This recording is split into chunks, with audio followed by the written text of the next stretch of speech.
देखिए बच्चों, आज सुमित्रानंदन पंत द्वारा रचित नौका विहार शीर्षक के अंतर्गत आपको तीसरा पद पढ़ना है। पुस्तक सबके पास होगी, आप लोग पुस्तक देखेंगे। नौका से उठती जल हिलोर, हिल पड़ते नभ के ओर छोर। है ना, नौका से उठती जल हिलोर, हिल पड़ते नभ के ओर छोर। विस्फारित नयनों से निश्चल, कुछ खोज रहे चल तारक दल। ज्योतित कर जल का अंतः स्थल, जिनके लघुदीपों को चंचल, अंचल की ओट किए अविरल। फिरती लहरें लुक छिप पल पल, सामने शुक्र की छवि झलमल। पैरती परी सी जल में कल, रूपहरे कचों में हो ओझल। लहरों के घूंघट से झुक झुक, दसवीं का सस निज तिर्यक मुख। दिखलाता मुग्धा सा रुक रुक। देखिए, इन पंक्तियों के माध्यम से सुमित्रानंदन पंत ने उस समय कैसी स्थिति है गंगा के जल की, या फिर कहें कि गंगा में जो चंद्रमा का प्रकाश पड़ रहा है, गंगा में जो आकाश का प्रतिबिंब, तारों का प्रतिबिंब, वो किस प्रकार से गंगा के जल में सायंकाल के समय, रात्रि के प्रथम प्रहर में कैसा प्रतीत हो रहा है, कैसा दिखाई दे रहा है, इसी का वर्णन किया गया है। देखिए कि नौका से उठती जल हिलोर। जब नाव लेकर के सुमित्रानंदन पंत जी कहते हैं, नौका के माध्यम से जैसे ही हम जो है आगे बढ़ते हैं, तो आगे बढ़े तो गंगा के जल में जैसे ही नौका प्रवेश करी, तो नौका के चलने से, चप्पू के चलने से, लंगर के चलने से क्या हो रहा है कि जल जो है, जल में हिलोरें उत्पन्न हो रही हैं, पानी में हिलोरें उत्पन्न हो रही हैं। और अभी तक जो आकाश का प्रतिबिंब, तारों का प्रतिबिंब, चंद्रमा का प्रतिबिंब जो जल में दिखाई दे रहा था, अब वो उसमें जो है कंपन सा उत्पन्न हो गया। जल में हिलोरें उत्पन्न होने लगी। नौका से उठती जल हिलोर, नाव के चलने से जल में क्या हो गई, हिलोरें उत्पन्न होने लगी। जल जो है हिलने डुलने लगा, पानी में, गंगा के जल में उथल पुथल होने लगी। और ऐसे में हिल पड़ते नभ के ओर छोर, जो आकाश के जो दोनों, आकाश का जो प्रतिबिंब है, नभ के ओर छोर, आकाश, पूरे आकाश का जो प्रतिबिंब गंगा के जल में दिखाई दे रहा था, वो ऐसा प्रतीत हो रहा मानो जैसे हिलता डुलता दिखाई दे रहा हो, है ना। जैसे एक उदाहरण के तौर पर, किसी टब में हमने जो है पानी लिया, पानी से भरा हुआ है टब। अब रात का समय है, रात के समय में चंद्रमा का प्रतिबिंब ऐसी जगह पर उसको हमने रख दिया छत पर कि जहाँ जो है चंद्रमा का प्रतिबिंब, तारों का प्रतिबिंब, आकाश का प्रतिबिंब उस पर जो है बन रहा है ना। मान लेते हैं सपोज दैट चंद्रमा का ही प्रतिबिंब उस टब के पानी में जो है बन रहा है, तो हम क्या करेंगे, धीरे से जो है टब को हिलाएंगे। तो जब टब हमारा हिलेगा तो जाहिर सी बात है कि उसमें जो रखा हुआ पानी है वो भी, उसमें भी उथल पुथल होगी। पानी में उथल पुथल होगी तो उसमें जो प्रतिबिंब बन रहा है चंद्रमा का, उस चंद्रमा के प्रतिबिंब में भी उथल पुथल स्वाभाविक है ना, उसमें भी उथल पुथल होगी। तो इस तरह से हिल पड़ते नभ के ओर छोर, आकाश के जो दोनों छोर हैं, जो दोनों किनारे हैं, वो क्या हो रहे हैं, हिलते दिखाई दे रहे हैं। ऐसे में विस्फारित कैसा प्रतीत हो रहा है, देखिए कि विस्फारित नयनों से निश्चल, कुछ खोज रहे चल तारक दल। विस्फारित नयनों से निश्चल, विस्फारित माने खुले हुए, है ना। ये कहते हैं आंखें बड़ी बड़ी करके कोई चीज़ जो है, आंखें बड़ी करके कोई चीज़ देखना, है ना। तो विस्फारित नयनों से निश्चल, विस्फारित नयनों से निश्चल, नयनों माने नेत्रों से, निश्चल माने उस शांत जल में कुछ खोज रहे चल तारक दल, तारों का समूह, आकाश में प्रतिबिंबित तारों का समूह ऐसा लग रहा मानो जैसे वो कुछ खोज रहा हो, है ना। ज्योतित कर जल का अंतः स्थल, सागर के जल का जो अंतः स्थल है, यानी कि जो उसका जो आंतरिक भाग है, नीचे का जो भाग है, उस नीचे के भाग को प्रकाशित करता हुआ मानो जैसे आकाश में जो तारे हैं उनका जो प्रतिबिंब गंगा में बन रहा है, वो गंगा के जल में उनका बनता हुआ प्रतिबिंब, वो तारे कुछ ऐसे प्रतीत हो रहे हैं मानो जैसे वो उस गंगा जल के निचली सतह को, आंतरिक सतह को अपनी आंखें फैला करके उसमें कुछ खोज रहे हों। कुछ ऐसा दृश्य वहाँ उपस्थित हो रहा है। सीधी सी बात ऐसा जानिए कि आकाश में जो तारे हैं, उन तारों का प्रतिबिंब जो गंगा के जल में बन रहा है, वो कुछ इस तरह से दिखाई दे रहे हैं, चमकते हुए कुछ ऐसे दिखाई दे रहे हैं मानो जैसे वो तारे जो है अपनी आंखें फैला करके, आंखें फाड़ फाड़ के गंगा की निचली सतह में कुछ खोज रहे हों। कुछ ऐसा ही दृश्य उपस्थित है ना। उसकी निचली सतह में जैसे कुछ खोज रहे हों, कुछ ऐसा ही दृश्य उपस्थित है। ज्योतित कर जल का अंतः स्थल, ज्योतित माने प्रकाशित करके, जल का अंतः स्थल माने गंगा जल के सबसे निचले भाग को प्रकाशित करके। जैसे आपने देखा होगा गोताखोर, है ना, गोताखोर क्या करते हैं कि जल जो पानी के अंदर जो कुछ चीज़ें होती हैं उसको अगर खोजने का प्रयास करते हैं तो अपने एक विशेष प्रकार की एक टार्च होती है जो उनके सिर पर यहाँ से बंधी होती है ना, उससे फोकस जाता है तो वो जो जल के एकदम निचले सिरे तक पहुँचते हैं और वहाँ से वो चीज़ें क्या करते हैं, उठाते हैं। तो ऐसे ही जल के निचले सतह में जो प्रतिबिंब बन रहा है तारों का, वो तारों का बनता हुआ प्रतिबिंब भी कुछ ऐसा दिखाई दे रहा है मानो जैसे वे तारे जो है पृथ्वी के आंतरिक सतह में कुछ खोज रहे हों, पृथ्वी के आंतरिक सतह में कुछ खोज रहे हों, आंखें फाड़ फाड़ करके अंदर के भाग को अलौकिक करके, अंदर के भाग को अलौकिक करके उसमें जो है आंखें फाड़ करके कुछ खोज निकालने का प्रयास कर रहे हो, कुछ खोज रहे हो। अगली पंक्ति देखिए,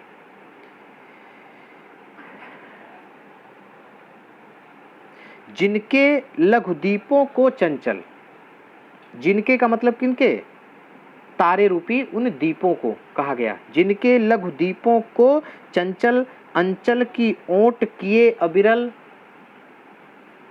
फिरती लहरें लुक छिप पल पल। उन जिनके लघु दीपों को चंचल, जिन इन तारे रूपी जो छोटे छोटे जो दीपक हैं, इन दीपों को छिपाए हुए गंगा की जो लहरें हैं, है ना, देखिए कि अंचल की ओट किए अविरल, गंगा की जो चंचल लहरें हैं इधर उधर छिपती हुई प्रतीत हो रही हैं, उनको छिपाती हुई प्रतीत हो रही हैं। छोटे छोटे जो दीपक हैं, जो दीपक के समान जो गंगा के अंतःस्थल में जो जल रहे हैं, इन तारों के प्रतिबिंब को, लहरों की जो चंचलता है, चंचल जो लहरें हैं, इन चंचल लहरें उन तारों को उसमें क्या करें, छिपाती हुई, कभी छिपाती हैं तो कभी दिखता है तो कभी छिप जाता है ना। ऐसा ही कुछ फिरती लहरें लुक छिप पल पल, लहरों की चंचलता के कारण वो जो है वो छोटी छोटी दीपक के समान प्रतीत होने वाले वो जो आकाश में तारे हैं जो गंगा के जल में प्रतिबिंबित हो रहे हैं, वो कुछ जो है इस प्रकार से कभी छिपते हैं तो कभी प्रकट होते हैं, कभी छिपते हैं तो कभी प्रकट होते हैं। इस प्रकार से लुका छिपी का मानो जैसे वो खेल खेल रहे हों, है ना। कि जिनके लघु दीपों को चंचल अंचल की ओट किए अविरल, फिरती लहरें लुक छिप पल पल। सुमित्रानंदन पंत जी कहते हैं कि इन तारे रूपी जो छोटे छोटे दीपक हैं, इन तारे रूपी छोटे छोटे दीपक को छिपाए हुए गंगा की जो चंचल लहरें हैं, वो इधर उधर इस प्रकार से छिपती हुई सी प्रतीत हो रही, इधर इस प्रकार से चलती हुई प्रतीत हो रही हैं, है ना।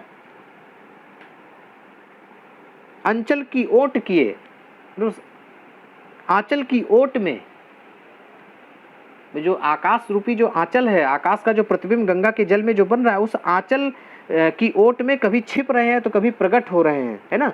वैसे आपने उसमें पढ़ा था यमुना छवि में, कबहु होत सतचंद कबहु प्रगटत दुर्भाजत, वही स्थिति यहाँ भी है कि कभी जो है वो लहरों की चंचलता के कारण, चंचल लहरें जो है कभी उस छोटे छोटे जो दीपक के समान जलते हुए तारे हैं, उन तारों को कभी जो है छिपा देती है तो कभी प्रकट कर देती है, कभी वो छिप जाते हैं तो कभी प्रकट हो जाते हैं। फिरती लहरें लुक छिप पल पल। फिरती माने चल रही हैं, लहरें माने लहरें, लुक छिप में कभी छिपती हैं तो कभी लुक माने छिप जाती हैं, पल पल मतलब पल पल जो है यही है कि कभी छिपती हैं तो कभी प्रकट होती हैं, कभी छिपती हैं तो कभी प्रकट होती हैं। आगे देखिए, सामने शुक्र की छवि झलमल। आगे बढ़ने पर दिखाई देता है शुक्र तारा, उसकी एक अलौकिक छटा, उसकी एक अलौकिक सुंदरता, झिलमिलाता हुआ गंगा के जल में झिलमिलाता हुआ वह शुक्र अद्भुत सौंदर्य को प्राप्त हो रहा था। लहरों की चंचलता के कारण वो गंगा के जल में इस प्रकार से ऐसे तैरता हुआ दिखाई दे रहा था, तैरता हुआ ऐसे सुशोभित हो रहा था, तैरता हुआ दिखाई दे रहा था, मानो जैसे उसमें जल के साथ वो किलोले कर रहा हो, किलकारियां कर रहा हो, है ना। पैरती परी सी जल में कल, परी के समान, जल परी के समान जो है, पैरती माने तैरते हुए प्रतीत हो रहा है जल में, जो गंगा के जल में वो बिल्कुल परी के समान, जल परी के समान किलोले करता हुआ, जलपरी के समान क्रीड़ा करता हुआ दिखाई दे रहा है, प्रतीत हो रहा है। भाई आकाश में जो शुक्र तारा है, छोटे छोटे तारे हैं तो वो तो उनका तो प्रतिबिंब गंगा के जल में दिखाई दे रहा है। जो शुक्र तारा है, जो कि अत्यधिक प्रकाशवान तारा होता है, उसकी भी सुंदरता, उसका भी प्रतिबिंब गंगा के जल में बन रहा है, और वो प्रतिबिंब कुछ इस तरह से दिखाई दे रहा, मानो जैसे कोई जलपरी हो जो गंगा के जल में क्या कर रही हो, विहार कर रही हो, क्रीड़ा कर रही हो, कि पैरती परी सी जल में कल, रूपहरे कचों में हो ओझल। कभी क्या होता है, रूपहरे कचों में हो ओझल। कच माने होता है केस, रूपहरे कचों माने, रूपहरे माने चांदनी युक्त। अच्छा, चांदनी युक्त इसमें है क्या, चांदनी युक्त केस क्या है, चांदनी युक्त केस है वो जो चंचल लहरें हैं, जो चंचल लहरें हैं कि जो गंगा की सतह पर जो चंचल लहरें चल रही हैं, जिन पर चंद्रमा का प्रकाश पड़ रहा है, जिसके कारण वे चांदी के समान प्रतीत हो रही हैं, चांदी के समान दिखाई दे रही हैं, वही है रूपहरे कचों में हो ओझल। वह शुक्र तारा जिसकी शोभा, जिसकी सुंदरता गंगा के जल में, विशाल तिवारी, विशाल तिवारी स्क्रीन पर आइए, विशाल तिवारी,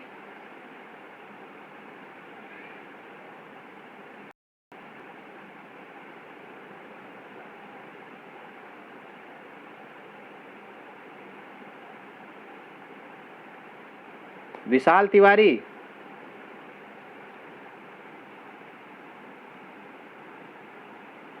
आप पढ़ाई कर रहे हो कि सबको नमस्ते बोल रहे हो, हेलो बोल रहे हो, हैं? क्या पढ़ाया जा रहा है? कैमरा और नीचे करिए, कैमरा नीचे करिए, और हाँ, क्या पढ़ाया जा रहा है, बोलिए। आपका फेस नहीं दिख रहा है, फेस दिखाइए अपना, कैमरा नीचे ले जाइए, हाँ, और नीचे ले जाइए, और नीचे ले जाइए कैमरा, और नीचे ले जाइए, और नीचे, हाँ।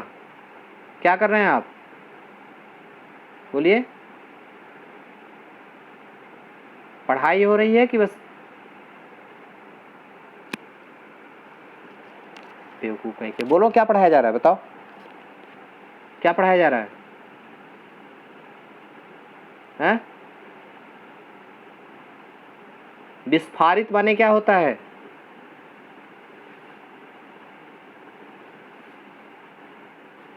बोलिए।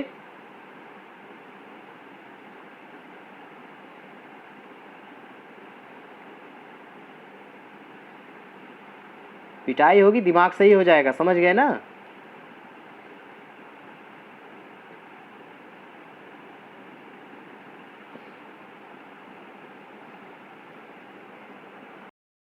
घर पे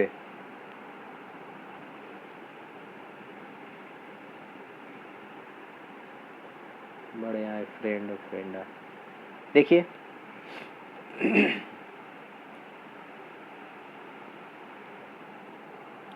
तो सामने परी सी जल में कल, रुपहरे कचों में हो ओझल। मैंने बताया बेटा आपको, रुपहरे का मतलब चांदनी युक्त, जो चंचल लहरें हैं, चांदनी युक्त जो चंचल लहरें, उन चंचलों में क्या होता है, कभी वह जो है शुक्र तारा, जो कि जिसकी छवि, जिसकी सुंदरता जल में एक जलपरी के समान दिखाई दे रही थी, वो कभी जो है उसी चंचल लहरों में, चांदनी युक्त चंचल लहरों में कभी छिप जाता है ना। रुपहरे कचों में हो ओझल, कच माने केस होता है, लेकिन यहाँ केस का मतलब आपने जो थोड़ा रिमाइंड करें आपको कि जो पहला आपने पद पढ़ा था उसमें था कि लहरें उर पर कोमल कुंतल, जो गंगा रूपी जो नायिका है जो विश्राम कर रही थी, उसके जो केस थे, उसके जो बाल थे, लहर रूपी जो उसके केस थे, ऐसा लग रहा था मानो जैसे उसके वक्ष पर क्या कर रहे हो, लहरा रहे हो, है ना। गंगा में जो लहरें उत्पन्न हो रही थी वो ऐसा लग रहा था मानो जैसे उस नायिका के केस हो जो लहरा रहे हैं। तो यही है कि गंगा में उत्पन्न होने वाली जो लहरें हैं, जिन पर चंद्रमा का प्रकाश पड़ रहा है, चंद्रमा के प्रकाश के कारण वो लहरें बिल्कुल चांदनी युक्त दिखाई दे रही हैं। उन्हीं चांदनी युक्त लहरों में वह कभी शुक्र तारा, जो कि झिलमिलाता हुआ अत्यधिक सुंदरता को प्राप्त हो रहा था, कभी उन्हीं लहरों की ओट में वो छिप जाता है। और यही नहीं, आगे देखिए कि लहरों के घूंघट से झुक झुक, दसवीं का सस निज तिर्यक मुख, दिखलाता मुग्धा सा रुक रुक। लहरों के घूंघट से झुक झुक, लहर रूपी घूंघट,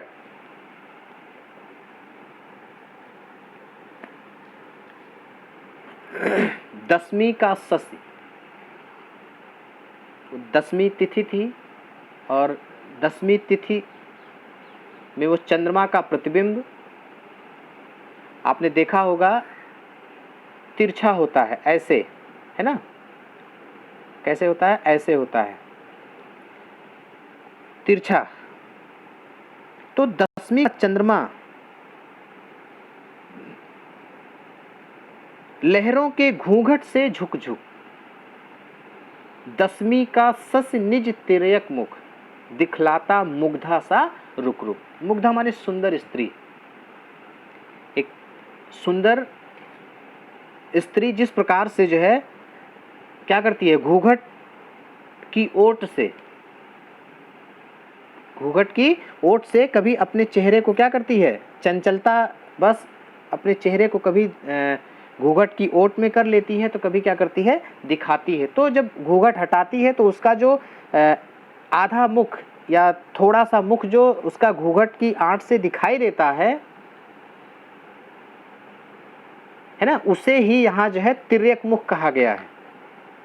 तो चंद्रमा जो कि लहरों की चंचलता के कारण, लहरों की चंचलता के कारण चंद्रमा जो कि तिरछा दिखाई दे रहा है, तिर्यक मुख माने तिरछे मुख वाला वह चंद्रमा लहरों में इस प्रकार से सुशोभित हो रहा है, कुछ ऐसा प्रतीत हो रहा है, कुछ ऐसा दिखाई दे रहा है मानो जैसे कोई सुंदर स्त्री, कोई नायिका, कोई सुंदर स्त्री घूंघट में अपना जो है मुख छिपा लेती है, और कभी मुख छिपाती है तो कभी क्या करती है, मुख दे देती है। तो इसी प्रकार से चंद्रमा का भी प्रतिबिंब गंगा के जल में ठीक उसी प्रकार से दिखाई दे रहा है। कभी जो है चंद्रमा पूरा दिखाई देता है तो कभी तिरछा दिखाई देता है ना।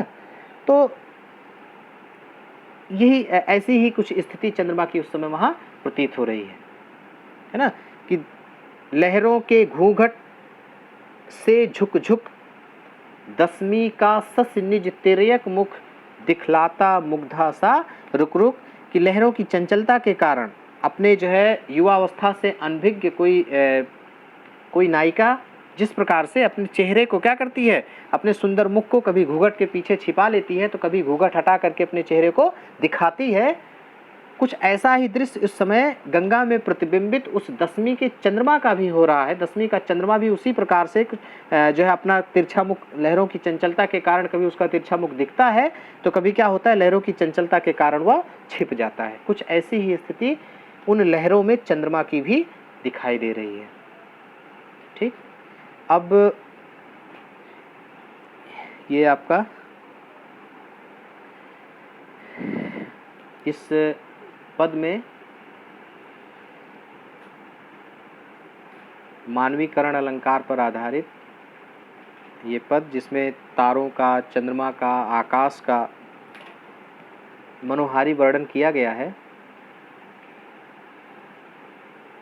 ये वाली लाइन एक बार फिर से बेटा, कौन सी लाइन? अभी जो लास्ट वाली है देखिए कि लहरों के घूंघट से झुक झुक, दसवीं का सस निज तिर्यक मुख, दिखलाता मुग्धा सा रुक रुक। सुमित्रानंदन पंत जी कहते हैं कि एक युवती जिस प्रकार से अपनी सुकोमलता या कहें कि अपने जो है किशोरावस्था से अनभिज्ञ होकर के जिस प्रकार से वह घूंघट की ओट में अपने चेहरे को कभी छिपाती है तो कभी दिखाती है, उसका चेहरा कभी जो है उसमें दिखता है तो कभी वह अपने घूंघट से अपने चेहरे को छिपा लेती है, तो उसका जैसा मुख उसमें दिखाई देता, ठीक वही स्थिति जो है, वही लुका छिपी का खेल इस समय चंद्रमा के साथ भी हो रहा है। चंद्रमा भी उसी प्रकार से उसमें लहरों की चंचलता के कारण चंद्रमा भी उसी प्रकार से दिखाई दे रहा है। कभी जो है दसवीं का वह चंद्रमा पूरा दिखाई देता है तो कभी जो है उसका मुख आधा हो जाता है, तिरछा हो जाता है, तिरछा आड़ा तिरछा दिखाई देता है। थर्ड लाइन, विस्फारित नयनों से निश्चल कुछ खोज रहे चल तारक दल। देखिए, विस्फारित नयनों से निश्चल, विस्फारित माने खुले हुए नेत्रों से उस शांत जल में, गंगा के उस शांत जल में पड़ने वाले तारों का प्रतिबिंब कुछ ऐसा दिखाई दे रहा था मानो जैसे वे तारे अपने खुले हुए नेत्रों से गंगा के आंतरिक, गंगा की निचली सतह को प्रकाशित करके, ज्योतित करके, प्रकाशित करके उसमें कुछ खोज रहे हों, कुछ खोज रहे चल तारक दल, जैसे उसमें कुछ खोज रहे हों। सामने शुक्र की छवि झलमल, पैरती परी सी जल में कल। सम्मुख आगे बढ़ने पर सुमित्रानंदन पंत जी कहते हैं कि सामने जो है शुक्र की एक अद्भुत सुंदरता से युक्त उसकी झिलमिलाती हुई छवि दिखाई दे रही थी, परछाई प्रतिबिंब गंगा के जल में दिखाई दे रहा था, जो कुछ ऐसा लग रहा था मानो जैसे जो है कोई जलपरी हो जो गंगा के जल में विहार कर रही हो, है ना। लहरों की चंचलता के कारण जिस प्रकार से वह कभी छिपता था तो कभी प्रकट होता था, कभी यहाँ तो कभी वहाँ, तो ऐसा लग रहा था मानो जैसे कोई जलपरी हो जो गंगा के जल में विहार कर रही है ना बेटा।